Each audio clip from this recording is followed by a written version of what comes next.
Welcome to master K TV. ఈరోజు RK రోజా గారు సంచలన ట్వీట్ చేయడం జరిగింది ఋషికొండ ప్యాలెస్ గురించి. దాన్ని ఏ విధంగా చూడొచ్చు ఏంటనేది ఒకసారి సీనియర్ జర్నలిస్ట్ శ్రీనివాస్ వాలి గారిని అడిగి తెలుసుకుందాం. నమస్తే అండి. నమస్తే. సో ఏంటండి, ఆర్కే రోజా గారి సోషల్ మీడియాలో ఆల్రెడీ దుమారం రేగుతుందండి. సో దాన్ని ఏ విధంగా చూడొచ్చు అసలుకి ఏంటి? నమస్తే అండి. అయితే ఇప్పుడు రోజా గారు ఏమంటారంటే అలా చేయడం తప్ప అంటారు. అవును. సో తప్ప అంటే చేయటం తప్పు కాదు, చేసిన విధానం తప్పు అని అంటున్నారు. ఇప్పుడు నిజానికి మీరు టూరిజం డెవలప్మెంట్ కోసం మీరు చేసి ఉంటే అది టూరిజం డెవలప్మెంట్ కోసం ఇలా కడుతున్నాం అని చెప్పచ్చు కదా, ఓపెన్గా ప్రజలకు చెప్పచ్చు కదా. అయినా టూరిజంకి వచ్చేటువంటి ఫారెన్ నుంచి వచ్చే వాళ్ళు కూడా అంతా కాస్ట్లీ, దాంతో అంత కమౌట్ 15 లక్షలు, బాతింగ్ టబ్బు 36 లక్షలు, ఇంత ఎక్స్పెన్సివ్ది కోరుకుంటారా? నిజానికి అవసరం లేదు కదా. అది చూడడానికి మామూలుగా ఉంటుంది. సో ఆ డెవలప్మెంట్ కోసమే మేము అది కట్టాము, సో మా సొంత ప్రయోజనాలకు కాదు అనే విధంగా ట్వీట్ చేసాము. అలా కానప్పుడు ప్రజల కోసం, ప్రభుత్వం కోసము, ప్రభుత్వ ఆస్తుల్ని, ప్రభుత్వ ఇన్కమ్ని పెంచడం కోసం అయినప్పుడు దాన్ని ఓపెన్గా చెప్పి చేయొచ్చు కదా అనేది అందరూ చెప్పేటువంటి మాట. మీరు కట్టారు, బాగుంది, 500 కోట్లతో టూరిజం డెవలప్మెంట్లో భాగంగా ఋషికొండ చుట్టూ అద్భుతమైన బిల్డింగ్ మేము కట్టబోతున్నాం, దీని ద్వారా ఇంతమంది పర్యాటకులు వస్తారు, దాని ద్వారా గవర్నమెంట్కి ఇంత ఆదాయం ఉంటుంది, ఇందుకోసం మేము కడుతున్నాం అని చెప్పచ్చు కదా. ఏం చెప్పకుండా ఈరోజు 5 సంవత్సరాలు మొత్తం పాలనంతా ఎంజాయ్ చేసి చిత్తుగా ఓడిపోయిన తర్వాత, టీడీపీ అధికారంలోకి వచ్చిన తర్వాత, అధికారంలోకి వచ్చేటువంటి ఈ యొక్క ప్రభుత్వం ఎంక్వైరీ చేసినప్పుడు అప్పుడు తేలిన విషయాలు కదా. అప్పుడు మీరెందుకు చెప్పలేదు? అవును, అంటే ఆల్రెడీ అంతకుముందు మేము గవర్నమెంట్లో ఉన్నప్పుడే మేము డాక్యుమెంట్స్ అడ్మిషన్ చేయడం జరిగింది, మేము ఆల్రెడీ ముందే చేసాము, బట్ ఇప్పుడు రైజ్ చేస్తున్నారు అనే విధంగా. ఇప్పుడు అప్పుడే వైట్ పేపర్ శ్వేతపత్రం చేసి ఉండుంటే ఈ రోజున 500 కోట్లు అనగానే అవాక్కయ్యి ఎందుకు పోయేవాళ్ళు? ఆ పాత విషయం అయిపోయింది కదా. ఇప్పుడు ఇన్ని కోట్లతో ఇప్పుడు మొత్తం కూడా కట్టలే కదా, ఋషికొండ చుట్టూ కూడా కట్టలే. వాళ్ళ ప్లాన్లో భాగంగా అంటే మధ్యలో కొండ ఉంటే కొండ చుట్టూతో కూడా బిల్డింగ్స్ కట్టి వాటిని టూరిజం లాగా డెవలప్ చేద్దాం అనుకుంటున్నాం అనేది ఒక గ్రాఫిక్లో చేసినటువంటి ఒక ఇమేజ్ని పెట్టారు. ఓకే, తప్పు అంటే చేసే విధానం తప్పు. టూరిజం డెవలప్మెంట్ చేయడం తప్పు కాదు, 500 కోట్లు ఒక బిల్డింగ్కి పెట్టి చేయడం అనేది తప్పు అని ఎవరైనా అంటారు. ఇప్పుడు అదే 500 కోట్లతోటి తెలంగాణ సచివాలయం కట్టింది కదా, ఓన్లీ టూరిజం డెవలప్మెంట్ కోసం నువ్వు కట్టవేంటి? అంటే ఇక్కడ ఇంకోటి ఉంది, ఇప్పుడు హైదరాబాద్లో కేసీఆర్ గారు 600 కోట్లు పెట్టి సచివాలయం కట్టారు, అదేవిధంగా అక్కడేమో 500 కోట్లు పెట్టి ఋషికొండ ప్యాలెస్ కట్టారు. దీనికి ఇద్దరికి ఏమన్నా సంబంధం ఉందంటారా? రెండింటికి దగ్గర పోలికలు ఏమన్నా మేబీ అయి ఉండొచ్చు. ఇన్ని కోట్లతో చేయడంతో ఇంత అని చెప్పేసి కాంట్రాక్టర్స్ దగ్గర కమిషన్స్ కోసం కట్టి ఉండొచ్చు. ఎక్కువ శాతం జరిగేది అదే కదా, కాంట్రాక్టర్స్కి ఇచ్చినప్పుడు దీనికి ఇంతలో ఇంత నాకు 30% కమిషన్ కావాలి, 20% కమిషన్ కావాలని చెప్పేసి కమిషన్ తీసుకోవడం కోసం ఒక ప్రాజెక్ట్ కావాలి కోసం ఆ ప్రాజెక్ట్ కట్టి ఉండొచ్చు. కానీ తెలంగాణలో కట్టింది సచివాలయం అనేది ఖచ్చితంగా అవసరం. సచివాలయం ప్లేస్లో తీసి ఇంకొత్త సచివాలయం కట్టారు, దానికి చాలా విమర్శలు వచ్చాయి. దాంట్లో 40-50% బిల్డింగ్స్, కొత్త buildings just 10 years 15 years back కట్టినవి ఉన్నాయి. ఆ బిల్డింగ్స్ కూడా ఇంకా దానికి 40 సంవత్సరాలు వచ్చే దానికి ఉంది, కెపాసిటీ ఉంది, ఒక 40 years తట్టుకునేటువంటి కెపాసిటీ ఉంది. ఎప్పటిదాకా ఏం పాడు కాకుండా ఉంటాయి అవి. అంత స్ట్రెంత్గా ఉన్నటువంటి బిల్డింగ్స్ కూలగొట్టాడని ఉన్నారు. అది కూడా ఋషికొండ లాంటి ఒక దాన్ని ఆల్రెడీ గ్రీన్ ట్రిబ్యునల్ సంబంధించినటువంటి ప్రాబ్లమ్స్ ఉన్నాయి, ప్రతిపక్షాలు గగ్గోలు పెడుతున్నాయి. ఈ క్రమంలో అక్కడే కట్టాలి, వైజాగ్నే డెవలప్ చేయాలి, వైజాగ్ లోకల్ పీపుల్ కూడా ఈరోజు మీకు వ్యతిరేకంగా ఇప్పటిదాకా మేము అందరం అనుకుంది ఏంటంటే వైజాగ్ వాళ్ళందరూ మంది రాజధానిగా చేస్తున్నారు కాబట్టి మంది బాగా డెవలప్ అయిపోద్ది, బాగా ఉంటుంది అని చెప్పేసి వైజాగ్లో ఎక్కువ అనుకున్నాం. అవునండి, ఇప్పుడు విశాఖపట్నాన్ని నేను రాజధానిగా చేస్తాను అన్నప్పుడు ఆయనకి ఓటింగ్ పర్సెంటేజ్ పెరగాలి అక్కడ నార్మల్ గా వైఎస్ఆర్సీపీకి, కానీ అసలుకి జీరో, అసలుకి మరి ఘోర పరాజయం అనేది. అది అంటే అక్కడ జనాలకు ఇష్టం లేదు, వైజాగ్ పీపుల్ కూడా ఇష్టం లేదు. గతంలో ఒక సర్వే వాళ్ళు చెప్తే నిజమేనా కాదా అని అనిపించింది. ఎందుకంటే మేము ప్రశాంతంగా ఉన్నాం, మా జీవితాల్లో వచ్చేసి రాజధాని పేరు మీద వచ్చేసి భూముల రేట్లు పెరిగిపోయి ఇక్కడ మాకు కంఫర్ట్గా లేకుండా పొద్దున్నేసే గవర్నమెంట్ ప్రజలు కూడా యాక్సెప్ట్ చేయలేదు. ఖచ్చితంగా అనుకోవాలి కదా. ఈరోజు ఓటింగ్ చూస్తే అర్థమైపోతుంది కదా మీకు. వైజాగ్ మొత్తం వైజాగ్ విజయవాడ ఆ ఏరియాలో ఎక్కువ వస్తాయని చెప్పేసి ఎక్స్పెక్ట్ చేశారు, అలాంటిది అక్కడే పోయింది కదా. ఓకే, సో కాబట్టి జనాలు కూడా యాక్సెప్ట్ చేయలేదు. మీరు ఒకటే అండి, ఇప్పుడు టూరిజం అక్కడ ఆల్రెడీ బాగానే ఉంది, అక్కడ ఇప్పుడు ఇంటర్నేషనల్ కల్చర్ ఉంటుంది అక్కడ. ఎందుకంటే షిప్ యార్డ్ కానీ ఎయిర్పోర్ట్ కానీ ఉండడం వల్ల, ముఖ్యంగా షిప్ దానికి సంబంధించినటువంటి వాటి వల్ల నేవీకి సంబంధించినటువంటి చాలా మంది ఆఫీసర్స్ ఇండియా వైడ్గా వచ్చేసి అక్కడ ఉంటారు. అలా కాకుండా వచ్చే షిప్లో వచ్చేటి వివిధ దేశాల నుంచి షిప్స్ వస్తుంటాయి కాబట్టి వేరే కంట్రీ వాళ్ళు కూడా అక్కడ ఉంటారు. సో ఆ కల్చర్ కొద్దిగా డిఫరెంట్గా ఉంటుంది. సో ఆ కల్చర్ అంతా డిస్టర్బ్ చేసుకుంటూ మన స్టేట్ పాలిటిక్స్ని తీసుకెళ్లి వైజాగ్లో పెట్టి అక్కడ భూముల రేట్లు పెంచేసి భూములు ఆక్రమించేసుకొని విజయసాయి రెడ్డి గారు ఏం చెప్తారు, అక్కడ ఉన్నటువంటి చాలా మంది రెడ్లేగా వేరే వాళ్ళు కాదు, రెడ్లు కూడా ఎంతో మంది అక్కడ భూములు ఆక్యుపై చేసి మేము వాటిని మేము తీసుకున్నాం, గవర్నమెంట్ ల్యాండ్స్ తీసేసుకున్నాం.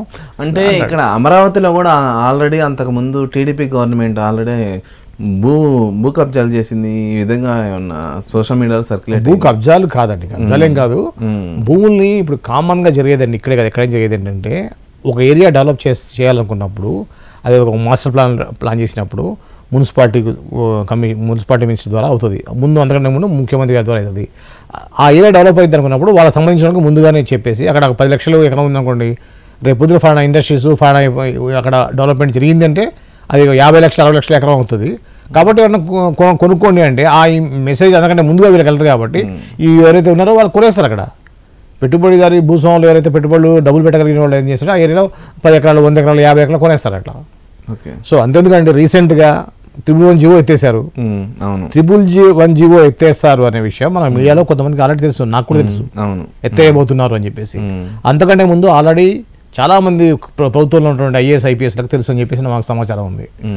కాబట్టి ఇప్పుడు ఆ ఏరియాలో 111 జీవో ఉన్నటువంటి ఏరియా ఏదైతుందో ఆ ఏరియా మొత్తం మహేశ్వరం దగ్గర, ఇప్పుడు ఎక్కడైతే ఎయిర్పోర్ట్ ఏరియాస్లో ఉంది కదా, శంషాబాద్ దగ్గర, చిలుకూరు దగ్గర, అక్కడ చాలా మంది 10 ఎకరాలు 20 ఎకరాలు కొనిపెట్టుకున్నారు గతంలో ఎప్పుడో. సో 111 కాబట్టి అక్కడ రియల్ ఎస్టేట్ డెవలప్మెంట్ కాదు, ఇది ఇంతే ఉండాలి, ఫామ్ హౌస్ లా ఉన్నాయని చెప్పి అనుకున్నారు. ఉన్న రేటు మీద కొద్దిగా ఎక్కువ రేటు పెట్టి కొనేశారు వీళ్ళు, చాలా మంది కొనేశారు. ఎందుకంటే 111 ఎత్తేస్తారు, దానికి రియల్ ఎస్టేట్ గా కన్వర్ట్ అవుతుంది కాబట్టి అందరూ కూడా కొనేసుకున్నారు. ఈ రోజున 111 ఎత్తేసాకే భూములు రేట్లు అమాంతంగా అసలు 10 కోట్లు 20 కోట్లు ఎకరం మన ఉంటే 111 పక్కనే ఉన్నటువంటి 111 ఉన్న దగ్గర 20 లక్షలు 30 లక్షల ఎకరం ఉంది. అలాంటిది 111 ఎత్తాయి అమాంతంగా 5 కోట్లు 10 కోట్లకి వెళ్ళిపోయింది అది. సో అట్లా కామన్గా జరిగేది, ఎక్కడైనా జరిగేది అది. ఆ విధంగా అమరావతి ఏరియాలో ఈయన అమరావతి రాజధానిగా తీయబోతున్నానికంటే ముందే చాలామందికి ఇన్ఫర్మేషన్ ఇచ్చేసి నారాయణ గారు కానీ ఈవెన్ పయ్యావుల కేశవ్ గారి కూడా కొంత తీసుకున్నారు. దాని మీద అభియోగం కూడా ఉంది, వాళ్ళు వాళ్ళ బంధువులు కొన్నారని చెప్పేసి. సో అందరూ తెలుగుదేశం వాళ్ళందరూ చాలా మంది అక్కడ భూములు కొనుక్కున్నారు. అందుకే దాన్ని రాజధానిగా చేసి ఆ విధంగా వాళ్ళ పార్టీ కానీ ఇంకో పక్క కమ్యూనిటీకి సంబంధించిన వాళ్ళు కానీ డెవలప్ చేద్దాం అనుకుంటున్నాడు. అదే కక్షతోటి ఇక్కడ ఎట్టి పరిస్థితుల్లో చేయకూడదు అనేది జగన్ యొక్క ఉద్దేశంగా దాన్ని మార్చాడు అనేది మనం వింటున్నాం, కొత్తగా విషయం కాదు, అది వింటున్నాం. అది అలా జరుగుతుంది కానీ అది అంతగా ఎఫెక్టివ్గా మాట్లాడాల్సిన అవసరం లేదు. కామన్గా ఎక్కడైనా జరిగేది అది. ఒక ఏరియా డెవలప్ చేద్దాం అనుకున్నప్పుడు ఆ ఏరియాలో భూమి కొనుక్కుంటారు. అంటే ఇక్కడ ఇంకోటి మన రిజల్ట్ ముందు వరకు కూడా సో వైఎస్ఆర్సీపీ గెలిస్తే వైజాగ్ అని, లేదు టీడీపీ గెలిస్తే అమరావతి అని, ఒక పార్టీ గెలుపు మీద ఒక స్టేట్ రాజధాని ఆధారపడి ఉందనేది ఎంత అసలుకి దీన్ని మరి ఏ విధంగా చూడొచ్చు? ఖచ్చితంగా అండి.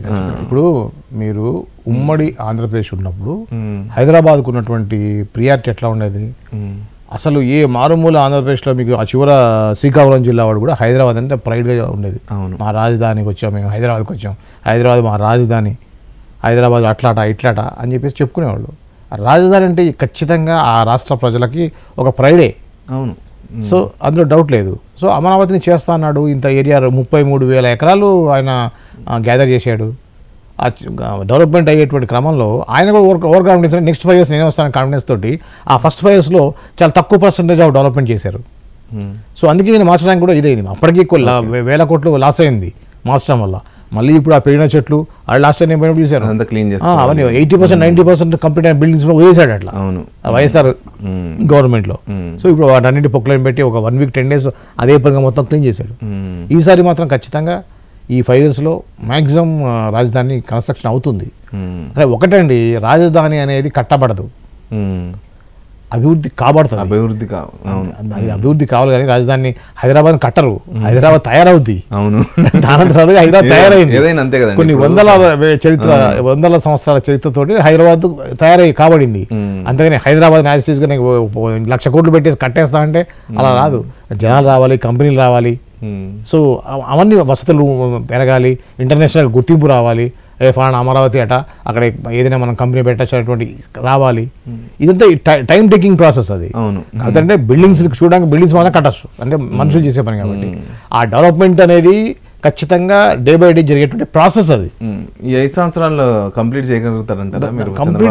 కంప్లీట్ చేసినా చేయకపోయినా కూడా చేసేటువంటి ప్రయత్నం చేస్తారు. చేసినా చెప్పినా కూడా మాక్సిమం కంపెనీస్ వచ్చే విధంగా, ఆ అమరావతిలో కొన్ని కంపెనీస్ పెట్టే విధంగా మాత్రం ఖచ్చితంగా ప్రయత్నం చేస్తారు, సక్సెస్ అవుతారు కూడా. అంటే నెక్స్ట్ మళ్ళీ మార్చొద్దు అనేటువంటి ఇది ప్రజల్లో కూడా వచ్చేస్తుంది. ఇంకో మళ్ళీ వైఎస్ఆర్సీపీ వచ్చి మళ్ళీ మారుస్తా అంటే ఇప్పుడు వచ్చే 11 కూడా రావు. ఆ పరిస్థితి మాత్రం తీసుకొస్తారు. ఓకే. సో ఎందుకంటే వైజాగ్ వాళ్ళు వైజాగ్ పెడితే వైజాగ్ వద్దన్నారు. కర్నూలు రాజధాని కర్నూలులో పెద్దగా మాకు ఇంకా రాలేదని మూమెంట్ లేదు, అక్కడ హైకోర్టు పెడతా అన్నారు, మన జ్యుడిషియల్ క్యాపిటల్ అన్నారు. సో దాని మీద పెద్ద మూమెంట్ చేసిన లేరు, మా జ్యుడిషియల్ క్యాపిటల్ ఇంకా పెట్టలేదని చెప్పేసి గొడవ చేసిన వాళ్ళు ఎవరు లేరు. ఎందుకంటే కర్నూలు దాకా పోవాలి ఏ కేసు కావాలన్నా కూడా. సో ఎక్కువ యాక్సెస్ ఉన్నది విజయవాడ అమరావతి ఏరియా కాబట్టి ఖచ్చితంగా దానికే ప్రియారిటీ ఇస్తారు. నెక్స్ట్ వచ్చి గవర్నమెంట్ ఒకవేళ వీళ్ళున్నా వీళ్ళు లేకపోయినా కూడా ఆ గవర్నమెంట్ ఖచ్చితంగా అమరావతిని యాక్సెప్ట్ చేయాల్సిందే ఈసారి. సో అంటే ఇక్కడ ఇంకోటి అండి, పోలవరంకి వచ్చేసరికి చంద్రబాబు నాయుడు గారు లాస్ట్ టైం అధికారంలో ఉన్నప్పుడేమో ఒక డేట్ చెప్పారు, ఒక ఇయర్ చెప్పారు. అదేవిధంగా జగన్మోహన్ రెడ్డి గారేమో 2022 అయిపోతున్నారు. అవును, 2 times ఇయర్ మార్చి ఈ విధంగా చెప్పడం జరిగింది. ఈసారి నెక్స్ట్ ఇప్పుడు మళ్ళీ చంద్రబాబు నాయుడు గారు అధికారంలోకి రావడం జరిగింది. సో చంద్రబాబు నాయుడు గారు ఏమన్నా కంప్లీట్ చేసే అవకాశాలు ఏమన్నా కనిపిస్తున్నాయి? అంటే ఆల్రెడీ ప్రజలు విసిగిపోయి ఉన్నారండి దాని మీద, పోలవరం మీద. ఎందుకంటే ఆల్రెడీ 10 సంవత్సరాలు దాని మీద బడ్జెట్ పెట్టడం జరిగింది ఈ విధంగా. సో ఏమంటారు దీని గురించి? అసలు కంప్లీట్ చేయగలరు అంటారా? మీరు ఒకటి గమనించారా, మొన్న మండే రోజున ఫస్ట్ విజిట్ బస్సులో వెళ్ళి చూశారు చంద్రబాబు నాయుడు గారు. చూసినప్పుడు ఆయన చూసారు చాలా, నేను ఎంతో ప్లాన్ చేస్తే మొత్తం అంతా పాడు చేశారు, ఇంకో 4 years 5 years పట్టేట్టుంది మొత్తం అయ్యేసరికి. అంటే ప్రజల్ని ముందుగా ప్రిపేర్ చేస్తున్నారు. ప్రిపేర్ చేస్తున్నారు. ఇట్ విల్ టేక్స్ టైం, మీరు మైండ్లో పెట్టుకోండి. అంటే 2 సంవత్సరాలు అయిపోద్ది, 2021 డిసెంబర్ కల్లా వీ విల్ ఫినిష్ అన్నాడు కదా మన అనిల్ కుమార్ యాదవ్. చంద్రబాబు నాయుడు గారు కూడా అన్నారు కదండి, నేను 3 సంవత్సరాల్లో కంప్లీట్ చేస్తాను, 4 సంవత్సరాల్లో కంప్లీట్ చేస్తాను అనే విధంగా అన్నారు. అంటే అప్పుడు కేంద్రం నుంచి ఫండ్స్ విషయంలో కానీ అప్పుడు 2 సంవత్సరాలు 3 సంవత్సరాల దాకా అది సరిపోయింది కదా. స్పెషల్ స్టేటస్ స్పెషల్ ప్యాకేజ్ అనే దాంట్లో క్లారిటీ రావడానికి 3 years పట్టింది. సో ఈ స్టేటసే కావాలని లేదు, ప్యాకేజ్ ఇస్తామని వాళ్ళు లాస్ట్కి తర్జన భర్జన తర్వాత స్పెషల్ ప్యాకేజ్కి ఒప్పుకోవడం, దానికి కొన్ని నిధులు రావడం, ఈలోపు సమీకరణాలు మారడం, సెంట్రల్ నుంచి ఫండ్స్ ఆపేయడం. సో వీళ్ళు ఆల్రెడీ ఇచ్చిన దానికి లెక్క చెప్పలేదు కాబట్టి మళ్ళీ మేము ఫండ్స్ ఇవ్వట్లేదు అంటాం. ఈ విధంగా టైం వేస్ట్ అయిపోయింది. సో అది కారణం. ఈసారి కరెక్ట్గా ఉంటే, ఇప్పుడు ఉన్నటువంటి పరిస్థితి ఇలానే ఉంటే మాత్రం ఖచ్చితంగా 4 to 5 years కంప్లీట్ చేస్తారు. ఓకే. అందుట్లో కేంద్రం నుంచి కూడా మంచి సపోర్ట్ ఉంది కాబట్టి. అవును. సో ఇదే విధంగా మొన్న ఎలాన్ మస్క్ గారు ట్వీట్ చేయడం జరిగింది. Elon Musk. సో దాని తర్వాత జగన్ మోహన్ రెడ్డి గారు మళ్ళీ ట్వీట్ చేయడం జరిగింది. సో ఈవీఎం వద్దు, పేపర్ బ్యాలెట్ ముద్దు అనే టైప్ లో కొంచెం ట్వీట్ చేయడం జరిగింది. సో అమెరికా అతను కూడా ఎవరంటే జాన్ కెనడీ వాళ్ళ సన్ ఉన్నారు కదా, కెనడీ, అతను కూడా చెప్పాడు ఇది కరెక్ట్ గా లేదు, దీన్ని ట్యాంపరింగ్ చేయొచ్చు అని. సో అది చూసి ఎలాన్ మస్క్ కూడా ట్వీట్ చేశాడు, లేదు కరెక్టే, ఇది అంత సేఫ్ కాదు అని చేశారు ఆయన. మాకే కష్టం, అలాంటిది ఇండియా లాంటి కంట్రీలో ఇది సక్సెస్ఫుల్గా అయిందంటే మేము నమ్మడానికి లేదు, దాంట్లో ట్యాంపరింగ్ జరిగే అవకాశాలు ఉన్నాయని. అంటే ఒకటి మనం గమనించాల్సిన విషయం ఏంటంటే, డెవలప్ అయిన కంట్రీలోనే సక్సెస్ కాలేదు, మన దగ్గర ఎందుకు సక్సెస్ కాదు అంటే, డెవలప్ అయిన కంట్రీలో కాబట్టి ఈవీఎం మిషన్లకి ఆల్రెడీ వైఫై కనెక్షన్ ఉంది, వైఫై ద్వారా దాన్ని చేయొచ్చు, కంప్యూటర్ ద్వారా వాళ్ళు మానిటరింగ్ చేసుకోవచ్చు. కంప్యూటర్ ద్వారా మానిటరింగ్ చేసేటువంటి దేన్నైనా హ్యాక్ చేసే అవకాశం ఉంటుంది. కానీ ఈవీఎంలు మన ఇండియాలో వాడే ఈవీఎంలకి అసలు ఇంటర్నెట్ కనెక్షన్ పెట్టడానికి కానీ వైఫై కనెక్షన్ కానీ ఎటువంటి అవకాశం లేదు. సో కాబట్టి ఇవి చేసే అవకాశం తెలియకుండానే ఈ రకంగా నెగిటివ్ సైడ్ తీసుకుపోతున్నారంటారా, లేదంటే తెలిసి ఏంది అసలుకి? అంటే రాహుల్ గాంధీ గారు కూడా దీని గురించి మాట్లాడడం జరిగింది. అంటే కొన్ని విషయాల్లో ఇప్పుడు ఉన్నటువంటి పరిస్థితుల్లో అమెరికా మన ఇండియాకి వ్యతిరేకంగా ఉంది. మనం రష్యాకి సపోర్ట్ చేస్తూ ఉన్నాం, అమెరికా వచ్చేసి చైనాకి సపోర్ట్ చేస్తూ ఉంది. కొన్ని విషయాల్లో ఇంటర్నేషనల్ థింగ్స్ విషయాల్లో మనకి వ్యతిరేకంగానే ఉంది అమెరికా. సో ఈ మధ్య రీసెంట్గా జపాన్తో కూడా బలవంతంగా మనకి వ్యతిరేకంగా మాట్లాడిచ్చారు. సో ఈ క్రమంలో మనకి వ్యతిరేకంగా కొన్ని స్టేట్మెంట్స్ ఇచ్చేటువంటి అవకాశం ఉంది. అందులో భాగంగానే ఇటు చేసింది అనుకోవచ్చు తప్పించి, మోడీ మళ్ళీ వస్తే ఎటువంటి ఆంక్షలు ఉంటాయో ఏంటో, కాంగ్రెస్ గవర్నమెంట్ వస్తే కొంత వెసులుబాటు ఉంటుందనే ఉద్దేశంతో చాలా కంట్రీస్ చూస్తున్నాయి. అవును. సో అంటే ఈసారి కూడా కొంచెం మోడీ గారికి సీట్లు కూడా తగ్గడం జరిగింది. చాలా ప్రయత్నాలు చేశారు. ఇంటర్నేషనల్ కొంచెం పుంజుకుంది అని అనుకోవచ్చు కూడా ఈ విషయంలో. కొన్ని కంట్రీలు డైరెక్ట్ గా కొన్ని వీడియోస్ కూడా చూసాం, ఎంతవరకు వాస్తవాలు తెలియదు. కొన్ని ఉగ్రవాద సంస్థలకు సంబంధించిన వాళ్ళు కూడా కాంగ్రెస్ జిందాబాద్ అని చెప్పేసి అనే వీడియోస్ కూడా మనం చూసాం. సో ఏది ఏమైనప్పుడు కూడా మోదీ మళ్ళీ రావడం అనేది చాలా కంట్రీస్కి అంత మింగుడు పడని విషయం. ఇప్పుడు ఇంటర్నేషనల్ లెవెల్లో చూస్తే మనం ఒక పాకిస్తాను తప్పించి, పాకిస్తాన్ చైనా కూడా ఈ 2 కంట్రీస్ తప్పించి అన్ని కంట్రీస్తో మనం మిత్రభావంతో ఉన్నాం. ఎవరితో డైరెక్ట్గా మనకు విరోధం లేదు. ఫలానా కంట్రీ మాకు ఎనిమీ కంట్రీ అని చెప్పడానికి ఓన్లీ 2 కంట్రీసే, చైనా అండ్ పాకిస్తాన్. మన బార్డర్లు ఉన్నాయి కాబట్టి, మన మీద కుట్రలు పడుతున్నాయి కాబట్టి ఆ 2 దేశాలే మనకి శత్రు దేశాలు. ఏ కంట్రీతో కూడా మనకు లేదు. సో ఎక్కడ చూడండి, ఇప్పుడు అమెరికా రష్యా వార్ చేస్తుంది కదా ఉక్రెయిన్ తోటి, ఉక్రెయిన్ మనకి స్నేహంగానే ఉంటుంది, రష్యాతో మనతో మంచిగా ఉంటుంది. రష్యా ఇప్పుడు కాదు, 60 సంవత్సరాల నుంచి కూడా మనకి చాలా మైత్రి బంధం ఉంది. మనం వాడేటువంటి యుద్ధ సంబంధించినటువంటి వాటన్నిటిలో కూడా 90% రష్యా వాళ్ళకి సంబంధించి ఉంటాయి.